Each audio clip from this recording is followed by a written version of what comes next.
Alors on va commencer parce que derrière ça enchaîne, alors forcément il ne faut pas trop qu'on prenne de retard pour les autres débats qui suivent. Alors d'abord, merci beaucoup d'être présent à ce festival et en particulier donc à ce débat, mais comme vous pouvez le voir, je suis tout seul. Donc c'est pas, ça va être un débat avec vous, mais je ne vais pas débattre avec moi-même. En fait, au départ, on avait un peu l'intention de vous présenter un peu le travail du pôle économie et sociale, avec notamment Mathias Thépaut et Cécile Hautefeuille. Donc Mathias Thépaut qui suit les questions fiscales et qui fait des enquêtes sur les entreprises et les secteurs en France. Et puis Cécile Hautefeuille qui est au pôle social et qui suit notamment les questions d'assurance chômage, de réforme d'assurance chômage dont je vais parler. Bon, pour des raisons indépendantes de notre volonté, de nos volontés, ils ne peuvent pas être là. Ils et elles ne peuvent pas être là, donc il faudra que vous vous contentiez de moi. Le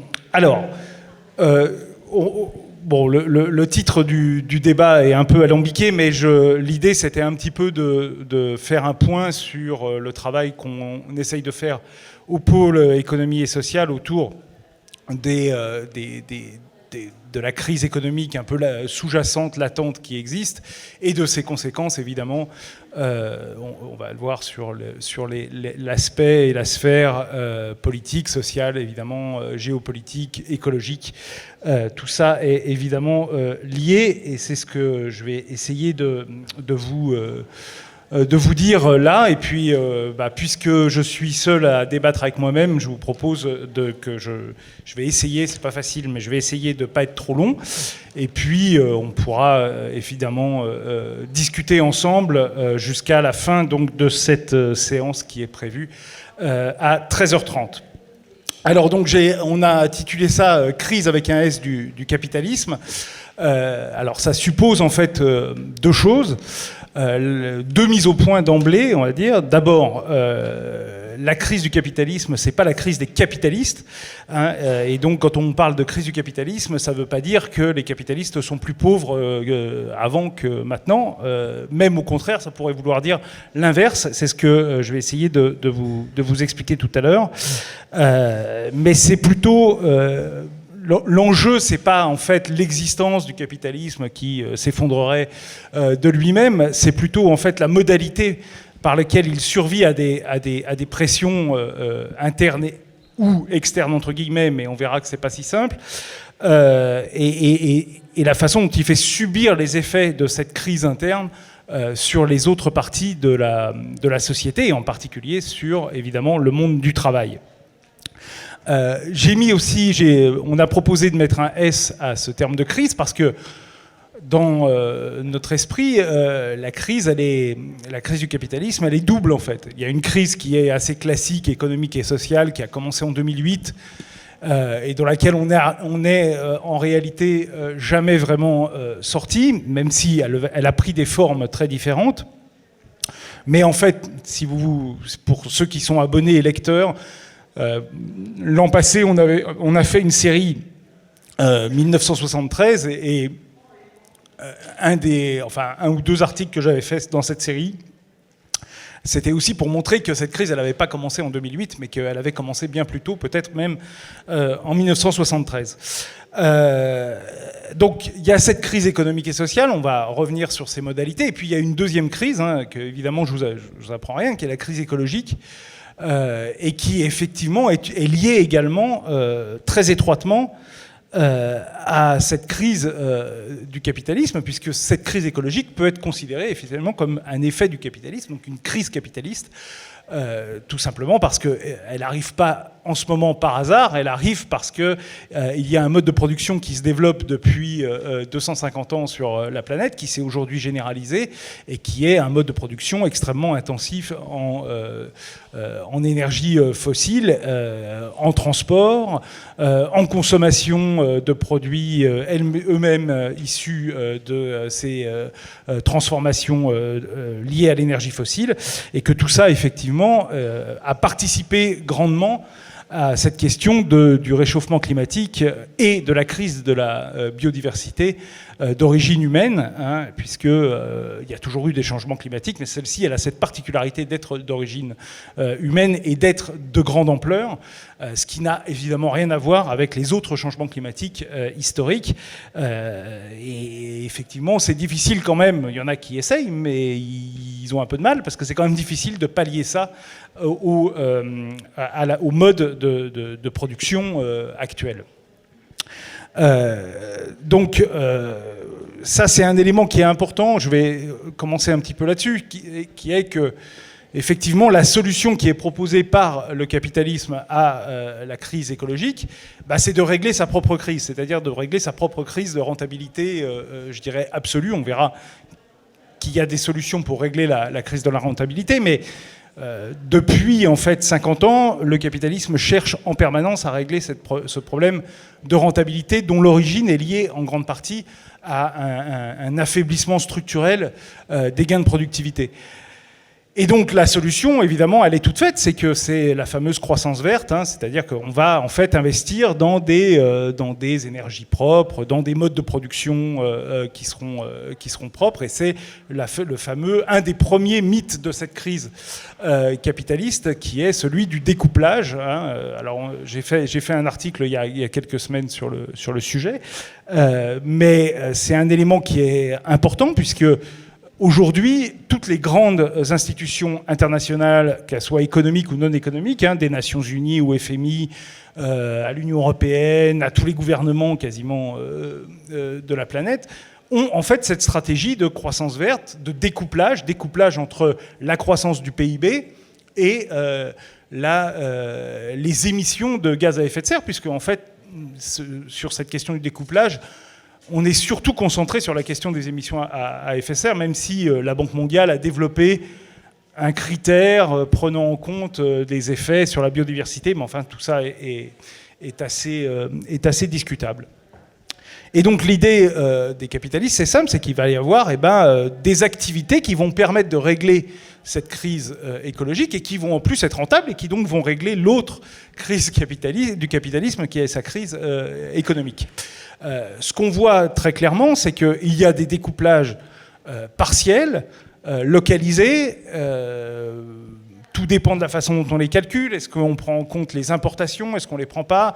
Est-ce que c'est donc ce qu'on appelle un découplage absolu ou un découplage relatif? C'est-à-dire absolu, on va intégrer les importations, relatifs, on ne va pas les intégrer. Et en fait, ce qu'on voit, c'est qu'effectivement, il y a quelques pays développés, dont la France d'ailleurs, qui réussissent à faire une forme de découplage, mais ça ne dit rien en fait.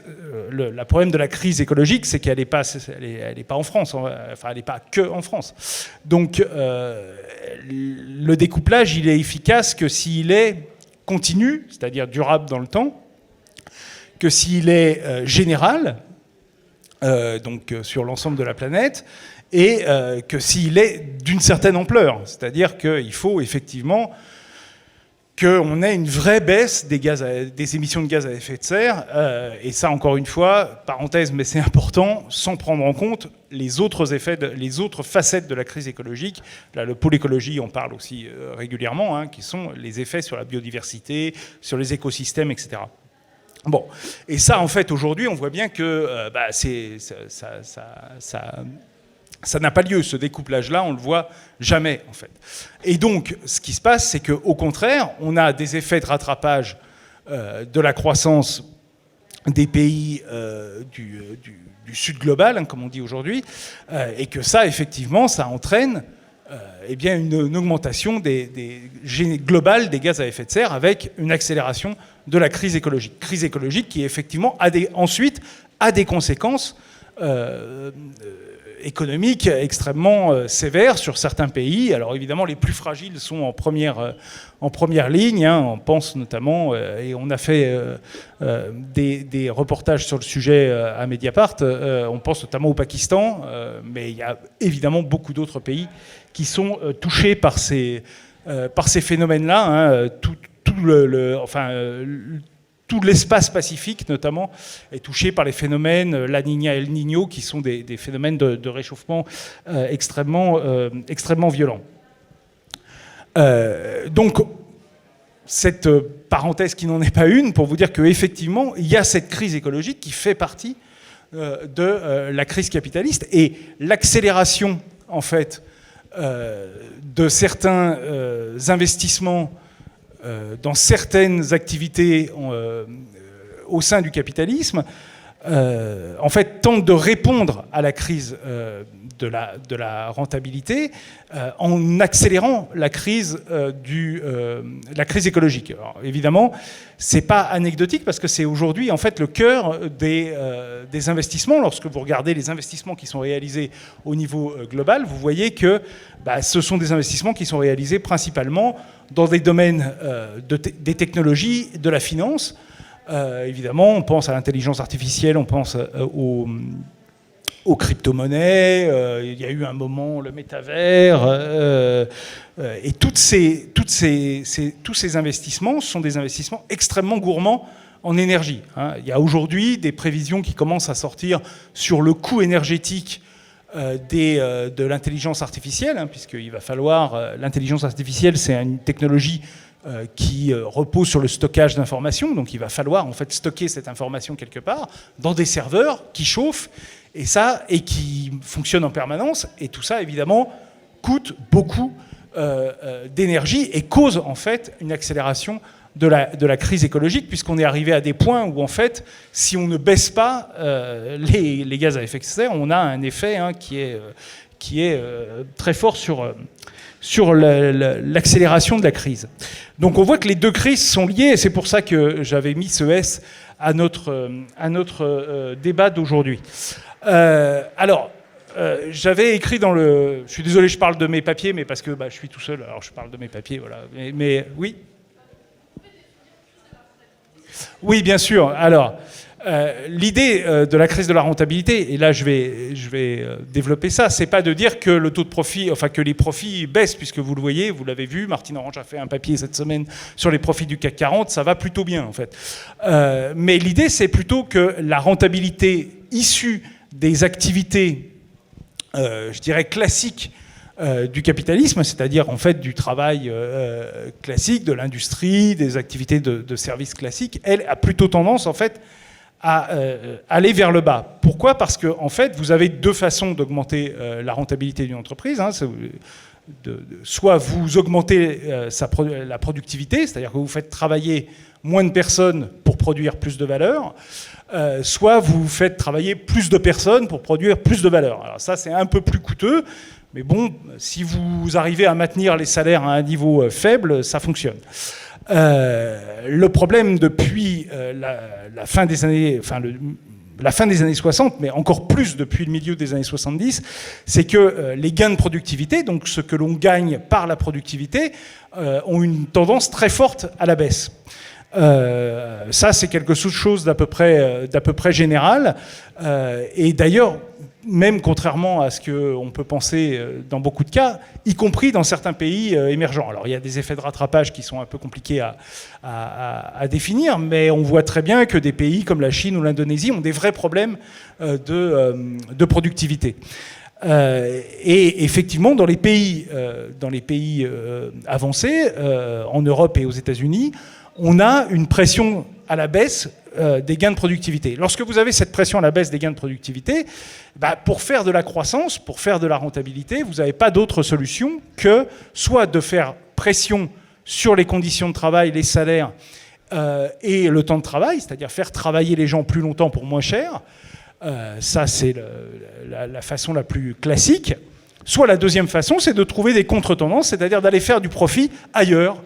Alors, il y a plein de façons de le faire. Dans la finance, évidemment, ça a été très longtemps la façon dont on a trouvé, la solution qu'on a trouvée, notamment à partir des années 80, avec la financiarisation de l'économie. Mais vous avez aussi d'autres façons de régler cette question de la profitabilité, notamment en ayant recours à des systèmes de rente, soit par des monopoles de fait, soit par des oligopoles, évidemment, là, on pense aux 7 magnifiques, qui sont les grandes, ce qu'on appelle maintenant les 7 magnifiques, qui sont les anciens GAFAM. Mais aujourd'hui, dans les milieux autorisés, on va les appeler les 7 magnifiques, parce qu'en plus des GAFAM, vous avez Tesla, Nvidia, donc, qui est l'entreprise qui travaille sur l'intelligence artificielle. Bref, donc ces 7 grandes entreprises techno qui aujourd'hui font que les cours de bourse sont au plus haut, eh bien, elles sont dans des situations de quasi-monopole ou d'oligopole, et elles jouent en fait sur des effets de rente, elles jouent sur des effets prix. Et vous avez remarqué, les abonnements Netflix, les produits Apple, des choses comme ça, sont des produits qui en fait fonctionnent sur le prix. Donc vous compensez en fait la baisse de la productivité par des gains par des effets prix. Et ça, vous le voyez dans d'autres secteurs. On parle beaucoup là de CMA-CGM. Voilà, CMA-CGM, c'est le secteur maritime international. Il y a 4 grands acteurs. Quand vous avez 4 grands acteurs, vous êtes en situation quasi d'oligopole. Donc, vous avez tout un tas de choses comme ça qui font que une des contre-tendances possibles, effectivement, c'est la rente. Et puis vous avez une quatrième contre-tendance pour compenser cette pression à la baisse sur la rentabilité, qui aujourd'hui est la plus importante. Alors ça dépend des moments, mais là on est vraiment, je pense, à un effet très fort, qui est l'aide publique, en fait, c'est-à-dire le transfert d'argent public, la création monétaire, ou les déficits budgétaires qui sont mis à disposition du secteur privé pour leur permettre d'être rentable, de réaliser les investissements et de surtout réaliser ensuite, de redistribuer des dividendes, de pouvoir augmenter en bourse et de pouvoir en fait derrière avoir des effets sur la rentabilité via les conséquences des hausses de cours en bourse, qui sont souvent en fait la possibilité d'avoir accès au crédit bancaire. Ces aides peuvent être on va dire grosso modo de 3 niveaux, on peut dire. Le premier niveau, c'est le plus bête, c'est les subventions directes, et ça, on en a beaucoup en France, mais pas seulement. Aux États-Unis, le plan Biden, appelé plan de réduction de l'inflation, il a développé aussi beaucoup ces subventions, sur un schéma assez classique dans le capitalisme, c'est-à-dire que en fait, l'État va payer une grande partie des infrastructures et des grosses dépenses nécessaires en fait pour développer par exemple des usines de batteries au lithium, pour développer des usines semi-conducteurs, en fait, que le secteur des investissements que le secteur privé aujourd'hui ne veut pas réaliser, précisément pour ce que je viens de dire, c'est-à-dire que parce qu'en fait les rentabilités sont parfois douteuses, donc ils veulent pas le faire, ou le coût du travail peut être un peu trop fort. Donc voilà, tout ça est fait pour soutenir ces investissements. Et puis le deuxième effet, on en parle aussi beaucoup, c'est la baisse des impôts. La baisse des impôts, donc en France, on a eu la baisse des impôts sur le patrimoine, le capital et l'impôt sur les sociétés. En fait, ça, c'est un effet mécanique. Quand vous baissez les impôts, vous augmentez en fait le profit. J'ai rien contre CMA, CGM, mais j'y pense là parce que en fait, c'est l'actualité.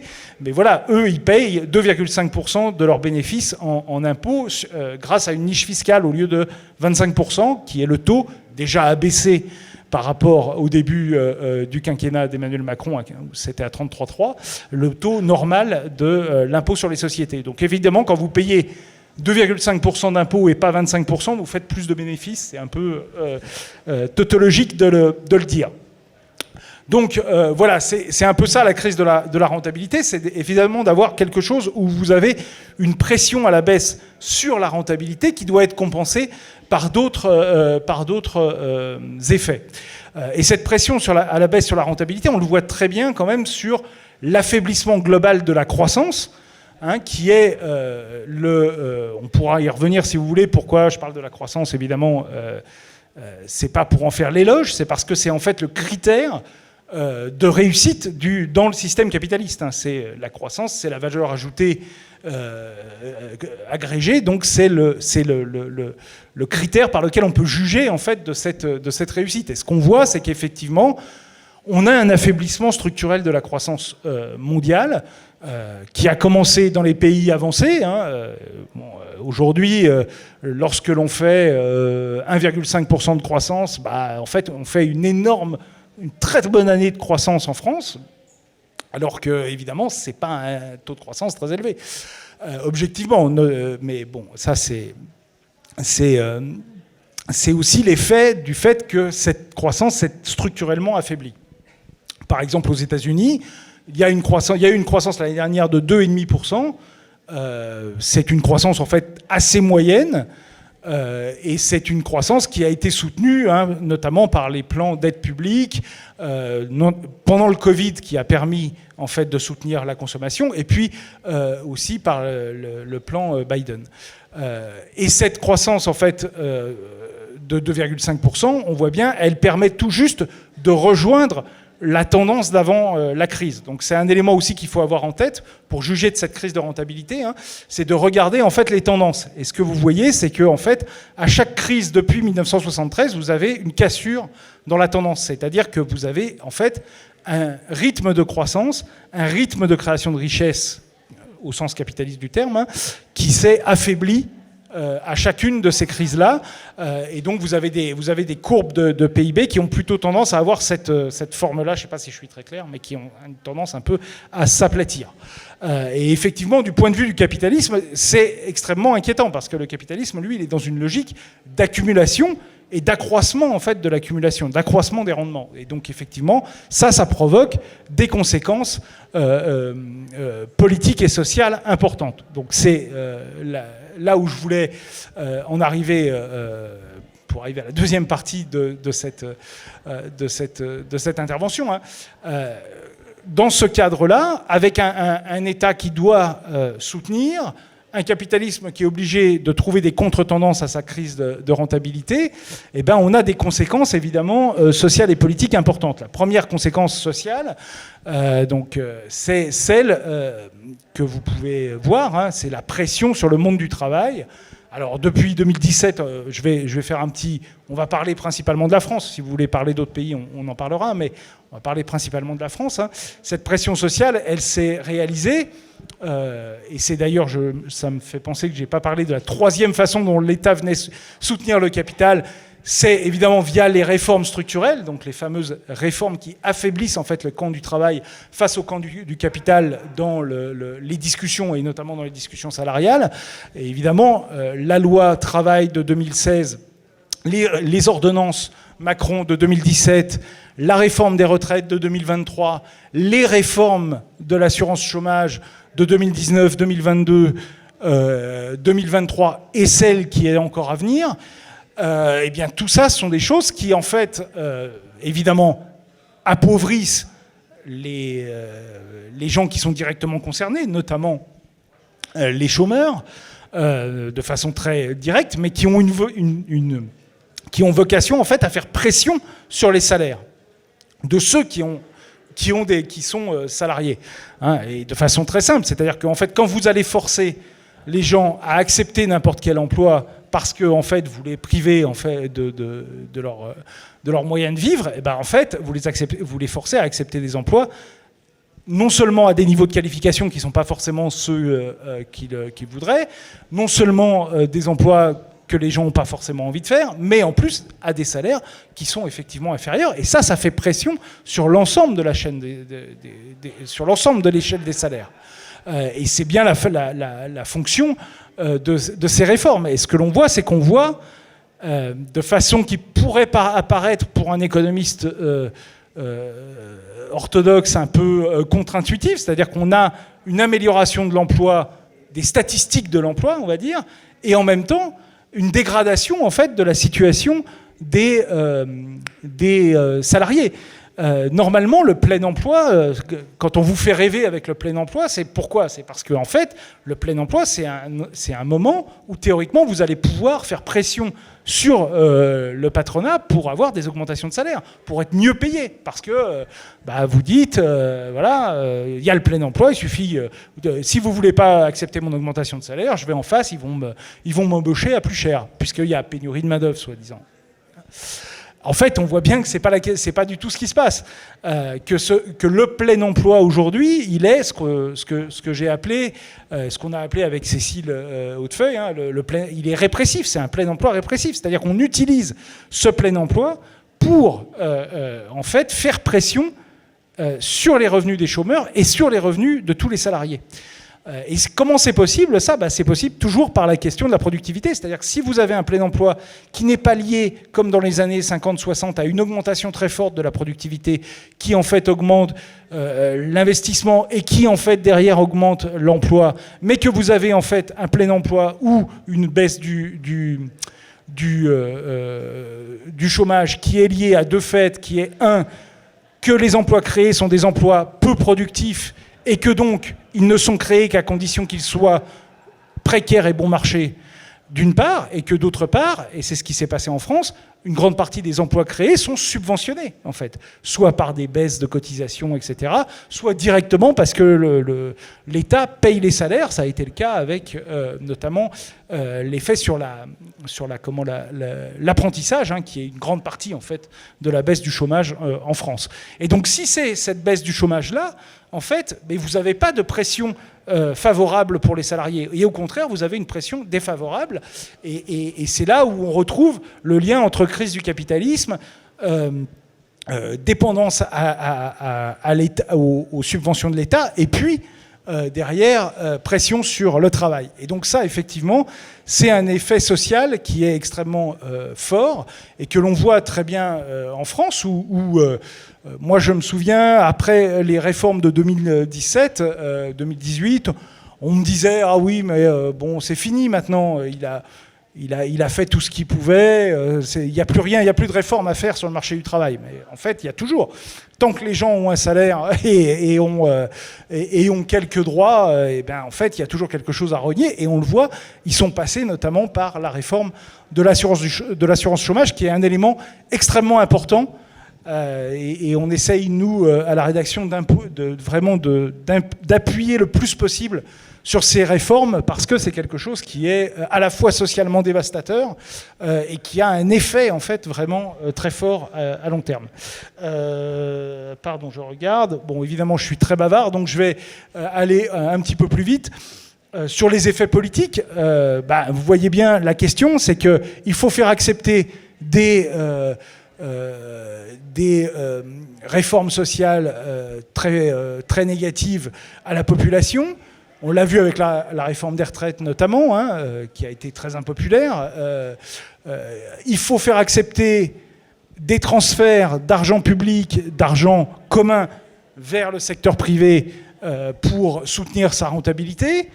Il faut accepter des rentes. Ça a été un effet de l'inflation qui a été en fait entretenu par des effets de rente pendant très longtemps, avec un pouvoir de négociation affaibli des salariés. Et là aussi, j'insiste là-dessus, c'est-à-dire que le pouvoir d'achat des salariés, c'est-à-dire les salaires nets en France, ont reculé de 2,5% en niveau, hein, donc le niveau des prix a augmenté 2,5% plus vite que le niveau des salaires.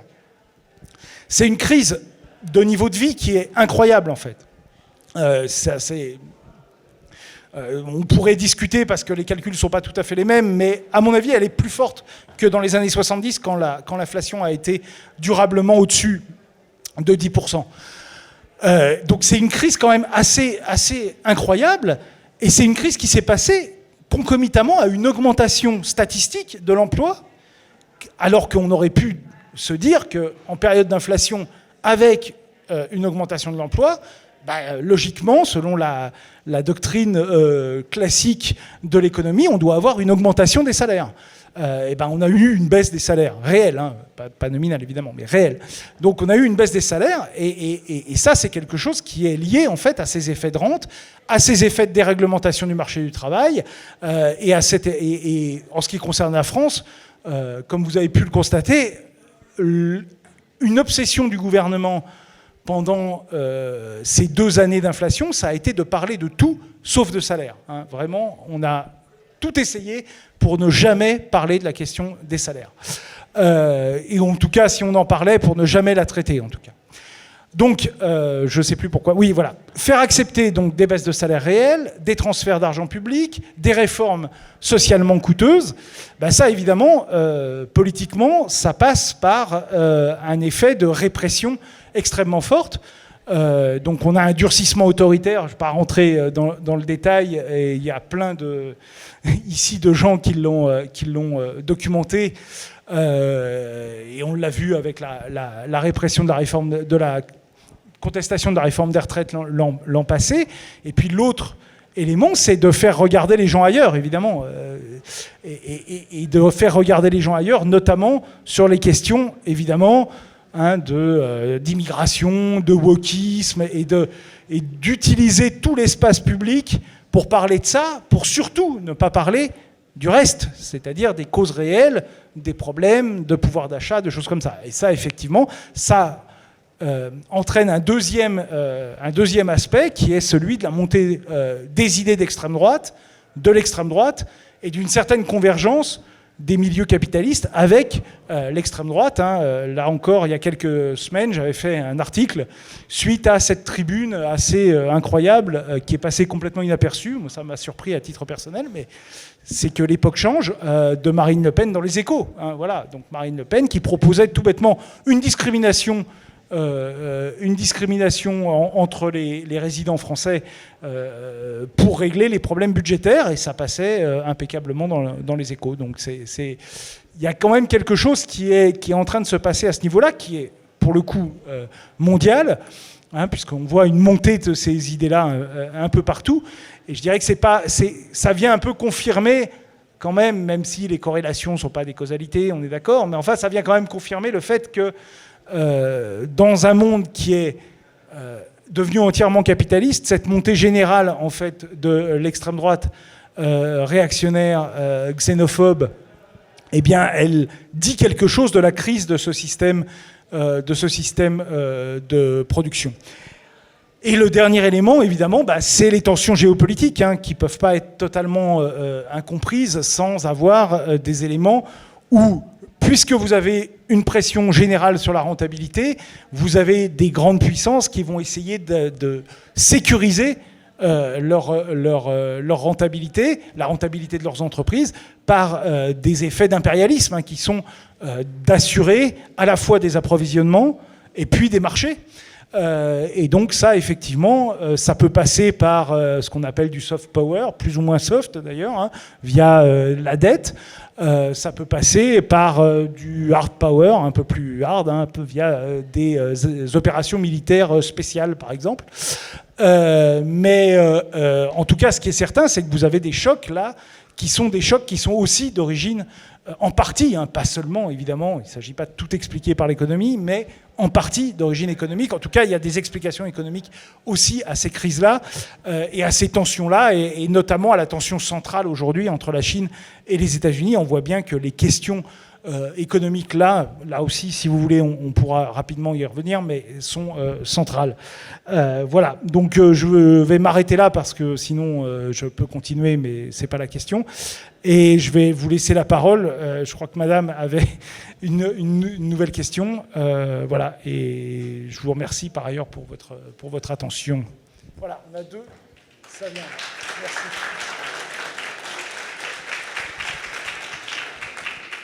Il y a beaucoup de choses que je ne suis pas d'accord. D'abord, je trouve que vous expliquez le niveau économique plutôt par le politique.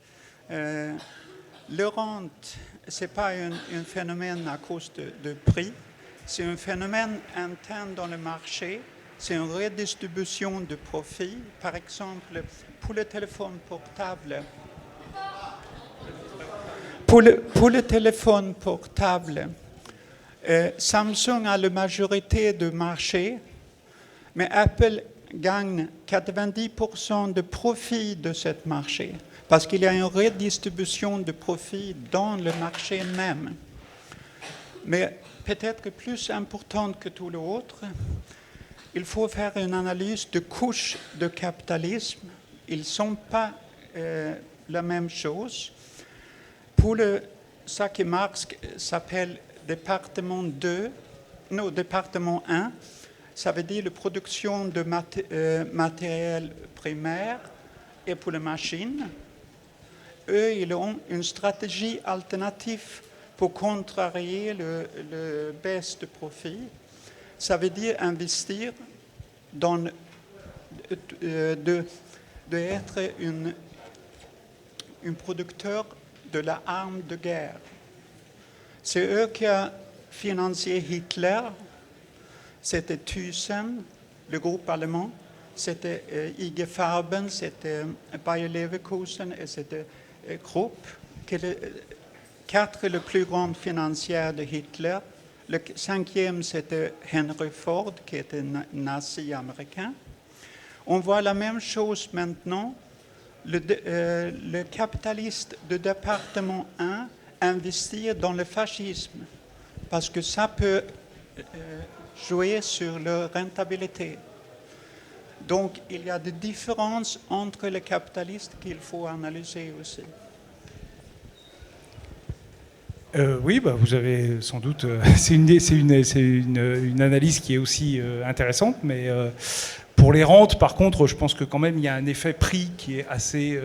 enfin, quand vous avez des rentes, théoriquement, vous avez un pouvoir de marché qui fait que vous pouvez établir des prix. Il y a eu quand même pas mal de choses là-dessus, sur le fait qu'on a eu plusieurs phases. On a eu une phase, effectivement, de compétition à la fin des années 70, début 80, et on a maintenant une phase de concentration qui, effectivement, a joué. En tout cas, il y a eu des analyses assez évidentes qui ont été reconnues, y compris par la BCE, qui ont joué sur l'effet inflation, en tout cas en 2022-2023. Après, quand évidemment, il y a une baisse de salaire réel, vous ne pouvez pas jouer sur les rentes indéfiniment, mais il y a quand même un effet rente qui, à mon avis, joue, mais votre analyse est tout à fait respectable et tient tout à fait la route, peut-être, madame.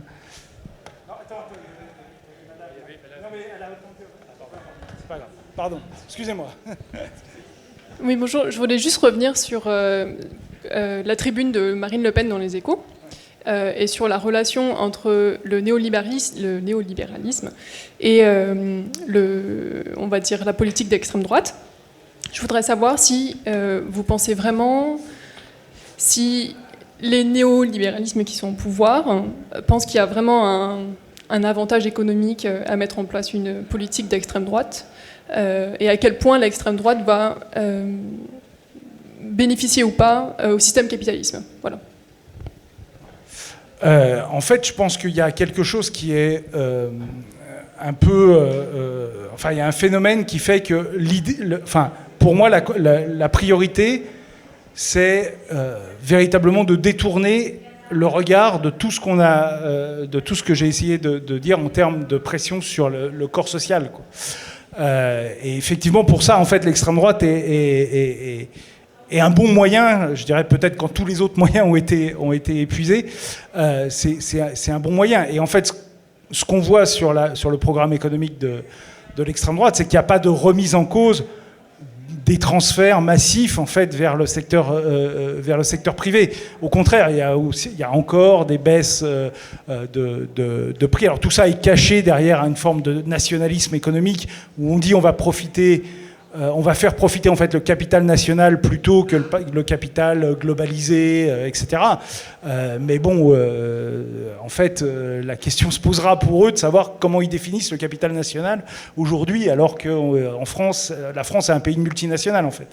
Donc ça va être enfin, très souvent en fait, une fois que ces gens-là arrivent au pouvoir, en fait, ils gèrent il gère l'économie comme le font les néolibéraux. Voilà. Et puis, par contre, il y a évidemment des durcissements dans le domaine social, dans le domaine répressif. Alors, en France, en fait, ce durcissement, il a déjà commencé. Je ne dis pas qu'on est à un niveau... Voilà, mais il a déjà commencé, très fortement quand même. Et donc, il y a quelque chose qui est de l'ordre... il y a quand même un consensus qui va, en fait, de l'extrême centre à l'extrême droite sur les questions économiques. Ni dans la stratégie écologique, ni dans la stratégie économique, ni dans la stratégie sociale, il y a de véritables divergences de ce point de vue-là. Ensuite, vous avez des choses, des discours, et puis vous avez des éléments de degré, en fait. Mais il y a quand même un consensus là-dessus. Et puis ensuite, il y a une sorte de débat interne à ce consensus qui se met en place. Et c'est un peu, à mon avis, un des éléments de défense aujourd'hui du néolibéralisme, du capitalisme, du néolibéralisme tardif, d'essayer de créer en fait une forme de débat interne à lui-même pour éviter évidemment que le débat soit autour de son propre fonctionnement. Donc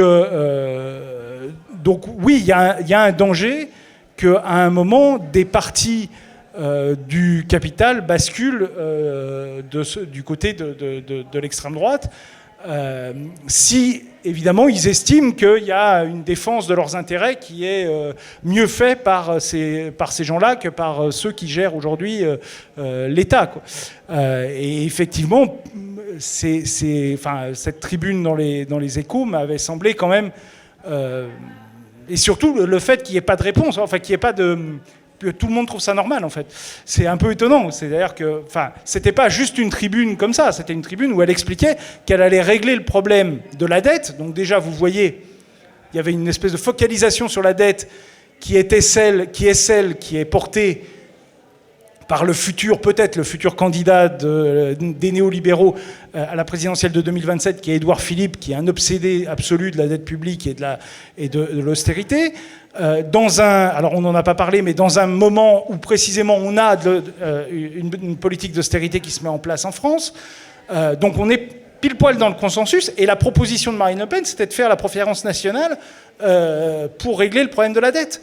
Or, cette préférence nationale qui était inscrite dans la loi immigration, elle est du point de vue des néolibéraux, elle n'est plus un scandale, en fait. Donc, elle passe, en fait, dans le débat, et c'est comme ça, en fait, que vous voyez une forme, quand même, de banalisation de ces idées-là, à partir d'un débat économique, en fait.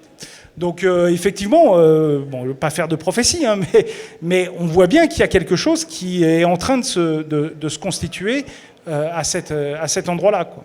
Voilà. Pardon, en m'excusant pour la personne qui a... Bonjour.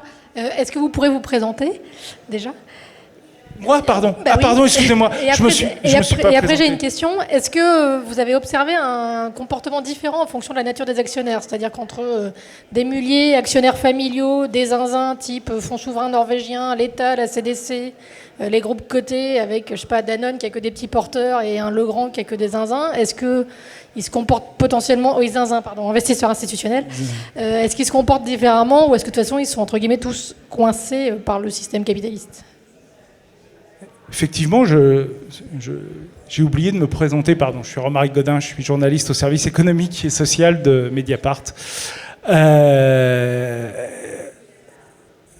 Oui, alors évidemment, il peut y avoir à la marge des différences, avec notamment, en théorie, on va dire, des pressions pour des rentabilités plus courtes de certains investisseurs, notamment... évidemment, les fonds qui sont plus sur des éléments de rendement plus rapides. Mais moi, de mon point de vue, mais encore une fois, ça peut se discuter. Moi, de mon point de vue, ce que je vois, c'est qu'il n'y a pas de différence fondamentale, en fait.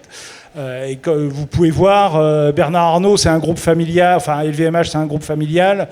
Alors, il peut y avoir des éléments un peu patrimoniaux qui modifient certains investissements qui peuvent être soit des investissements un peu plus de prestige, soit un peu plus politiques, etc., par rapport à des investisseurs institutionnels qui, eux, n'ont pas cette problématique-là.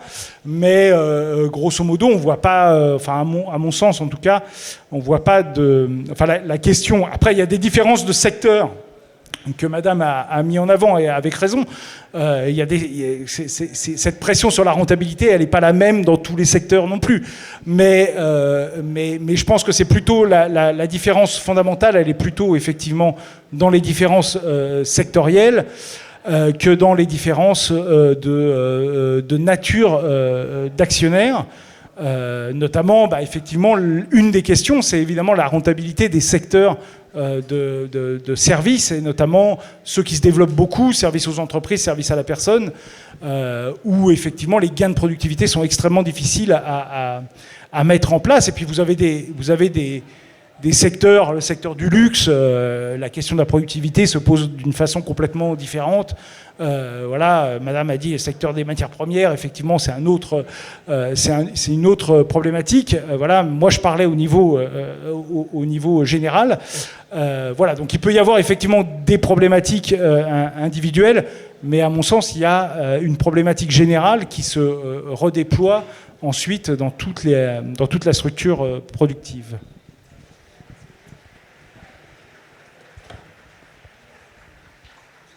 Moi, j'avais une question. Déjà, merci pour le débat. J'ai appris plein de choses. C'était très intéressant.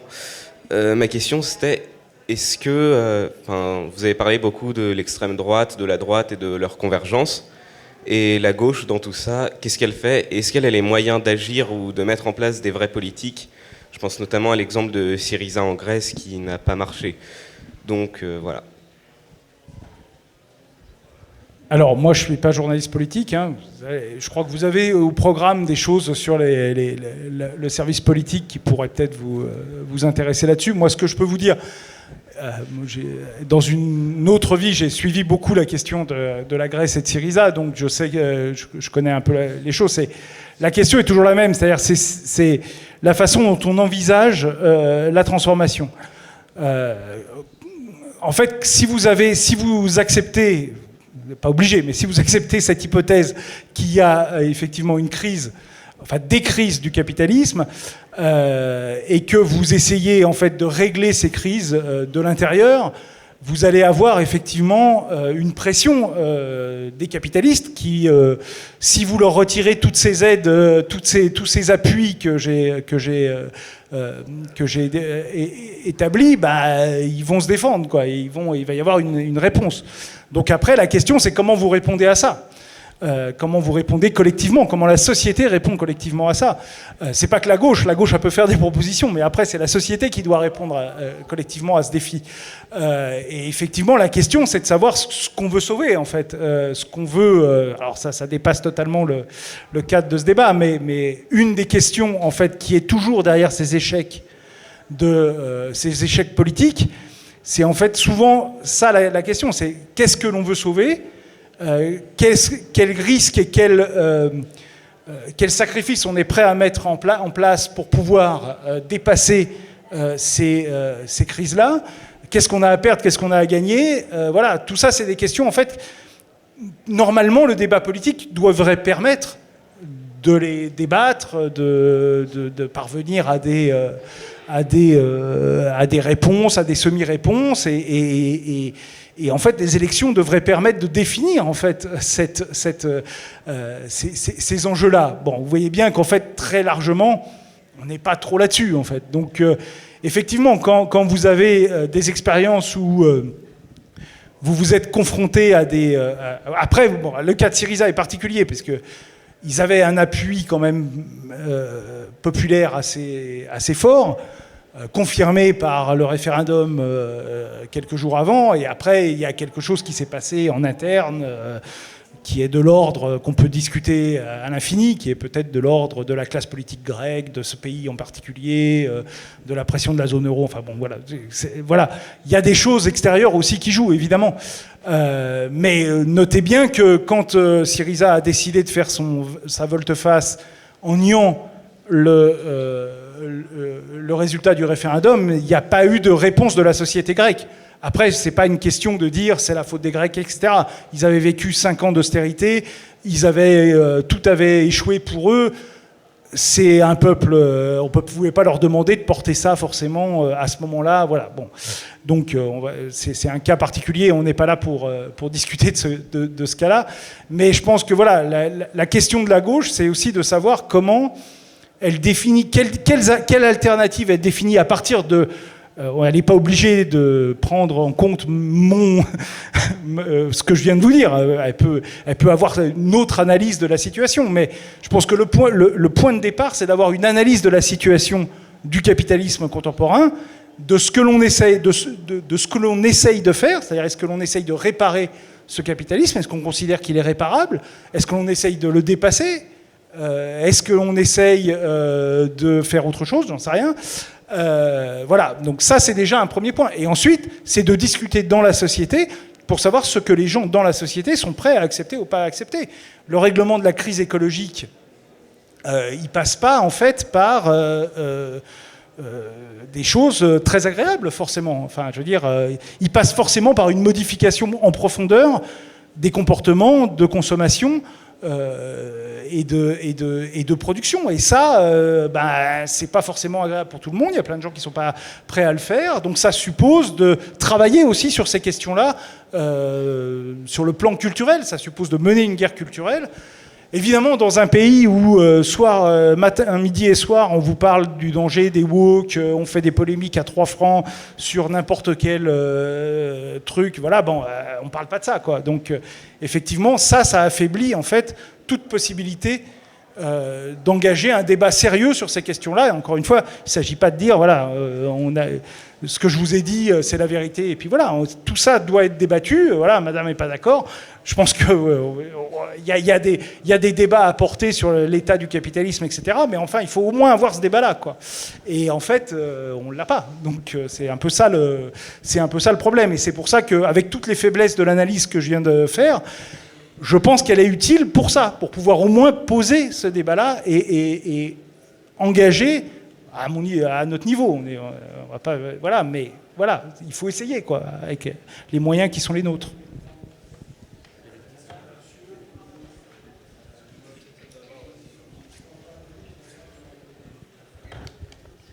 Merci pour votre intervention. Donc, je vais faire la transition par rapport à l'écologie, justement.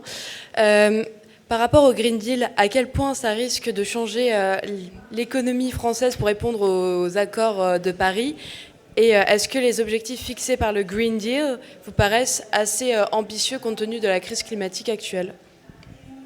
Vous parlez du Green Deal européen ? Oui, du Green Deal européen, pardon. Alors, le Green Deal européen, sur les objectifs en tant que tels, en fait, on a tendance à croire, moi je ne suis pas un grand spécialiste de l'écologie, on a un pôle écologique qui est formidable ici, mais moi, ce que j'en connais, c'est que aujourd'hui, en fait, ces objectifs qui ont été conçus à la fin des années 2010, en fait, à partir des analyses de la fin des années 2010, début des années 2020, sont en train d'être dépassés, en fait, par la réalité de la crise actuelle, quoi. Donc, ils commencent à être, à mon avis, un peu en dessous des ambitions nécessaires. Ça, c'est la première chose. La deuxième chose, c'est que le Green Deal, c'est l'exemple même de la transition, même certains diraient de la transition tout court, mais de la croissance verte, en fait. Hein. Ça repose sur la croissance verte. Ça repose sur l'électrification, en fait, du parc automobile. Ça repose sur... en fait, la question fondamentale, qui rejoint la question que posait monsieur à l'instant, c'est... est-ce qu'on préserve le mode de vie actuel tout en essayant de gérer la crise écologique en se donnant des objectifs qu'on révisera parce que désolé, ça s'est pas fait comme ça, mais bon, il y a eu la guerre, il y a eu la crise, il y a eu le machin. Donc est-ce que c'est un sous-objectif, on va dire, d'une vraie priorité qui est la sauvegarde de notre mode de vie ? Typiquement la voiture individuelle. Enfin, je veux dire, la voiture individuelle, c'est quelque chose qui est mis en priorité, mais c'est un problème de mode de vie. C'est-à-dire que la voiture individuelle, la voiture électrique individuelle, elle a aussi un coût écologique. Elle a un coût écologique, notamment pour tout ce dont ne parle pas le Green Deal, les Nations Unies, etc., qui est les éléments de biodiversité, de gestion des ressources et des choses comme ça. Bon. Donc, la vraie question, en fait, c'est ça, c'est celle de la sauvegarde ou non, de la modification ou non de notre mode de vie. Et en fait, ces plans-là, ces objectifs-là, ils esquivent la question en nous disant on va pouvoir en fait passer à travers ça et on va pouvoir continuer comme avant, mais vers, en fait. Et en fait, ce qu'on est en train de se rendre compte, enfin, pas être grand ponte pour s'en rendre compte, c'est qu'en fait, non, il va falloir en passer par une modification du mode de vie. Et en fait, la vraie question qui est en train de se poser, c'est est-ce que cette modification du mode de vie, elle se fait de façon consciente, politique, collective, réfléchie, ou est-ce qu'elle se fait parce que, vous avez la montée des eaux, les inondations, les catastrophes, les trucs, et que vous allez devoir gérer ça, en fait, en permanence et en état de crise et d'urgence. Donc c'est un peu ça en fait la question. Et pour moi le Green Deal il répond pas en fait à cet objectif-là, mais ce qui est normal, il a été conçu, il est le fruit d'un consensus européen où il y a évidemment aucune, mais c'est même pas une majorité, c'est qu'il y a une immense minorité qui est prête à discuter de ces questions-là. Je crois qu'il y a un monsieur. Et après, c'est fini parce qu'il est 25. Enfin, ça dépend de la question de monsieur et de ma réponse. Mais... Bonjour. Moi, j'avais une question à propos, en rapport sur le pacte pour la stabilité européenne qui a été révisé il n'y a pas longtemps. Je voulais savoir à quel point il est responsable des politiques d'austérité qui ont été menées par Bruno Le Maire ces dernières fois, les 10 milliards d'économies qui ont été demandés récemment et les 12 milliards à venir sur le pacte rectificatif cet été.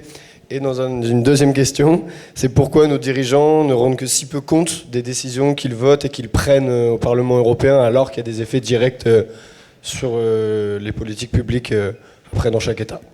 Alors, pardon, je n'ai pas compris votre deuxième question, excusez-moi. Ma deuxième question, c'est pourquoi nos politiques ne rendent pas compte des décisions qu'ils prennent au niveau européen. Ok. Alors... Merci. D'abord, merci de votre question, parce que c'est un élément, effectivement, que je n'ai pas évoqué, mais qui est important, qui est vraiment, en Europe, en tout cas, le retour de l'austérité. Et c'est assez incroyable, parce qu'on pensait que, au moins sur ce point de vue-là, les néolibéraux avaient compris quelque chose, qui était que quand on faisait des politiques d'austérité en ralentissement de croissance, c'était pas une bonne idée, en fait. C'est ce qu'ils avaient fait entre 2010 et 2015, et ça avait quand même très mal fini. La récession européenne entre 2010 et 2013, c'est une des plus longues. Elle a été un peu moins forte, évidemment, que celle de 2008, mais elle est très longue, en fait. Et pour certains pays, on a parlé de la Grèce, mais pour d'autres, ça a été un désastre. Effectivement, là, on se rend compte qu'il y a un retour de cette idée-là, qui n'est pas complètement indépendant de ce que je vous ai raconté. C'est-à-dire que pourquoi, en fait... la dette pourrait être un problème. C'est-à-dire pourquoi, d'un seul coup, le coût de la dette peut être un problème. Lorsque vous avez une hausse des taux, théoriquement, vous avez aussi une hausse de l'inflation. La hausse des taux, elle est là pour contrer la hausse de l'inflation. Et donc, vous avez théoriquement une augmentation des recettes fiscales, qui sont des recettes nominales, qui dépendent en fait aussi de l'inflation. Lorsque vous payez la TVA, payez pas la TVA sur un prix, le prix de 2015, vous payez la TVA sur le prix que vous payez. Donc si les prix augmentent, vous payez plus de TVA en théorie. Si vos salaires augmentent autant que l'inflation, vous payez plus d'impôts sur le revenu. Donc vous allez... Enfin, pas forcément en proportion, mais en tout cas en montant. Donc théoriquement, les recettes de l'État augmentent lorsque vous avez de l'inflation, ce qui permet de compenser la hausse des taux en partie. Et là, on nous explique, non, les taux augmentent, donc nos recettes baissent, ça c'est bizarre, donc il faut faire de l'austérité. Oui, pourquoi les recettes baissent ? Parce qu'en fait, on distribue entre 160 et 200 milliards par an au secteur privé pour produire 0,9% de croissance. Donc, si vous voulez, évidemment, les recettes, elles baissent, c'est sûr. Mais la question, c'est, en fait, d'un point de vue purement comptable, c'est quand même la pire chose qu'on puisse faire. C'est-à-dire qu'on finance massivement, à hauteur de 1% du PIB, de 10% du PIB, pardon, des politiques qui nous produisent une croissance de 0,9. Bon. Ça va pas, quoi. Donc, effectivement, la réponse à ça pourrait être de redéployer, de redéfinir nos recettes ou nos dépenses. C'est-à-dire, est-ce que les dépenses fiscales qu'on fait vers le secteur privé sont réellement utile. Est-ce qu'on ne devrait pas augmenter les impôts sur certaines zones de l'économie qui profitent de la crise? Bon, voilà, ça évidemment c'est impossible, donc on fait en fait de l'austérité, et ça va être en fait assez violent, hein, puisque là c'est 10 milliards, mais ça va être 20 milliards l'année prochaine, peut-être 50 milliards sur 3 ans. Donc là, en plus de la répression sociale qu'on a évoquée tout à l'heure, là on aura une répression budgétaire extrêmement forte, et c'est effectivement entretenu par le retour du pacte budgétaire, sous une forme un peu revisitée que, je vais vous avouer, personne ne comprend réellement, parce que tout est un peu tout est un peu fait sur mesure, très flou, etc. Mais qui, en fonction en fait des éléments politiques en Europe, peut en fait aussi bien basculer sur une politique de relance, c'est peu probable, que sur une politique d'austérité, c'est plus probable. Donc c'est beaucoup plus probable, et ça en fait c'est ce qu'on voit notamment avec ce qui se passe en Allemagne, où l'Allemagne fait exactement la même erreur qu'elle a faite précédemment, qu'elle a fait faire à l'Europe précédemment, et que nous faisons nous en France aujourd'hui également, avec de l'austérité alors même qu'ils sont en récession. Et donc, effectivement, c'est aujourd'hui un vrai défi, en tout cas pour la France, pour l'Europe et la France, parce qu'on a vu que la croissance s'affaiblissait partout, mais elle s'affaiblit beaucoup plus, effectivement, dans la zone euro que dans le reste du truc. Sur votre réponse, dans le reste du monde, pardon. Sur votre question concernant la politique, les parlements européens, ça, je suis désolé, ça dépasse mes compétences, c'est un peu trop politique. Et je vais m'arrêter là. Et parce qu'il y a un nouveau débat. Donc, n'hésitez pas à rester. Le débat suivant, Oudéa Castéra, Firmin Le Bodo et tous les autres. Comment Mediapart enquête sur les nouveaux ministres. Et puis, pour ceux que ça intéresse, moi, je participerai à 14h30 à une table ronde sur l'Argentine de Milei. Voilà.